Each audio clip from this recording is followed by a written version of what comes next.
Thanks for joining us. I'm Daniel Berlant at the Campfire headquarters in Sacramento with a special fire danger message and safety tips for this Labor Day weekend. Now, sadly for many, Labor Day weekend is often known as the unofficial end of summer. But for us here in California, historically, it's just the beginning of the most dangerous time of year for wildfires. While the fall season may quickly be approaching, the fire risk is far from over. Historically, it's the months of September and October when California experiences its largest and most damaging wildfires.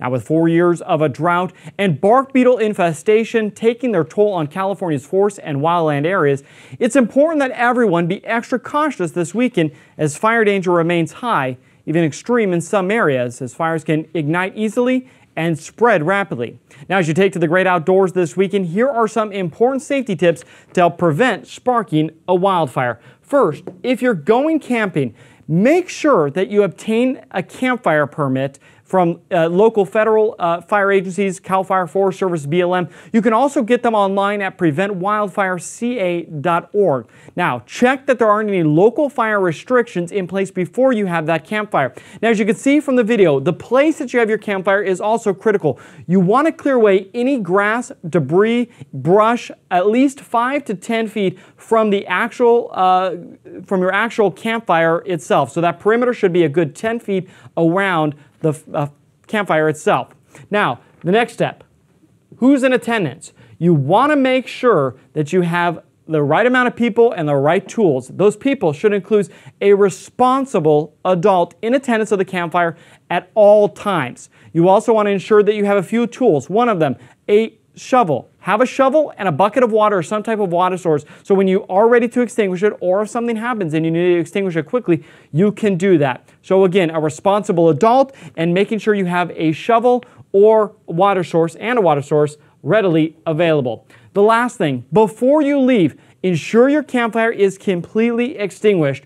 Do that by using a very simple message. It's the drown, stir, and feel method. First, drown that fire with water. Now, in a drought, use a reasonable amount of water, but make sure that that water is extinguishing all those hot embers. Then you want to stir in with your shovel some dirt so that that water and dirt creates a mud that can actually completely suffocate all of those hot embers, putting it out. The last thing is the feel method. Use the back of your hand, feel right over those logs in that campfire itself to feel, are any of those embers still smoldering? If they are, you may need some more water and some more dirt. So again, the key, make sure your campfire is completely extinguished before you leave. The same thing goes for a barbecue. Never leave it unattended when you're grilling it, and make sure that it's completely turned off before you leave. Now, for many, you may be using your vehicle to hit the road and drive somewhere, but it's important that you take a few maintenance steps before you leave.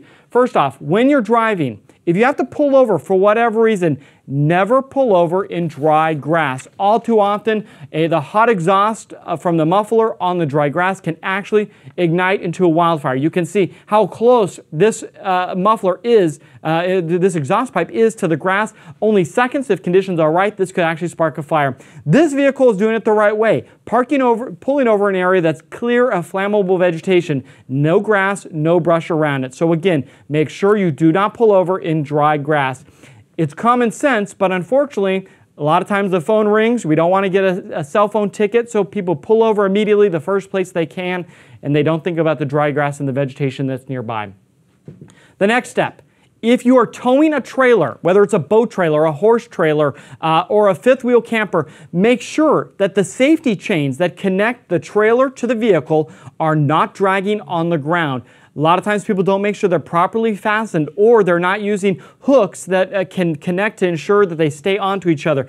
A real good method, if you are using a trailer chain, is put just simple hose or rubber around the chain itself, so that if this does happen and it is dragging on the ground, that rubber hose prevents it from actually sparking a fire. So make sure your towing trailer chains are completely connected. The last thing is just proper maintenance. Make sure your tire pressure is completely at the right level it needs to be so you don't have exposed real rims. It doesn't take much when your tire is not properly inflated that it could easily spark a fire. Another common one, if your brakes are worn too thin, that metal-to-metal contact can easily spark a fire. So some maintenance before you go for your vehicle and some important safety tips when you're driving as well. But vehicles, campfires are some very common causes of fires, especially during this time of year. Now, Cal Fire has already seen thousands of wildfires this year, and with no relief in sight, those dry conditions,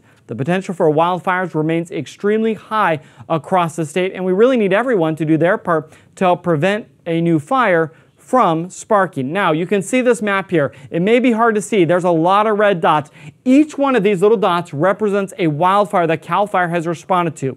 Already this year, Cal Fire crews have responded to nearly 5,000 wildfires up and down the state of California. Now, this map does not show the fires, about 1,500 or so, that have been responded to the U.S. Forest Service. That's the areas in gray here. But in our jurisdiction, nearly 5,000 fires that have burned 150,000 acres. When you add in our federal firefighting partners like the U.S. Forest Service, the Bureau of Land Management, that total goes up to over 6,200 wildfires, burning over 5,200 acres of land here in California. So it's been a very busy fire season already. Now, there is a red flag warning that is in place, and I want to show you that here. That red flag warning is for the Eastern Sierra, as you can see on this map, from South Lake Tahoe all the way down to just north of Bishop. This is the Eastern Sierra region. That red flag warning is in place now because of strong winds and low humidity. Now, while we're not seeing those high winds everywhere, this weekend, still remember, while temperatures are down, that doesn't necessarily mean the fire danger is up. So make sure you take some extra precaution, especially in the Eastern Sierra. Now, we hope you have a fun but a very safe Labor Day weekend. Remember, one less spark means one less wildfire. For more ways to prevent sparking a wildfire, visit readyforwildfire.org. Join us live on Tuesday at noon for the Fire Situation Report for a wrap-up of all the fires that are burning. But for now, I'm Daniel Berlant. Have a fire-safe holiday weekend.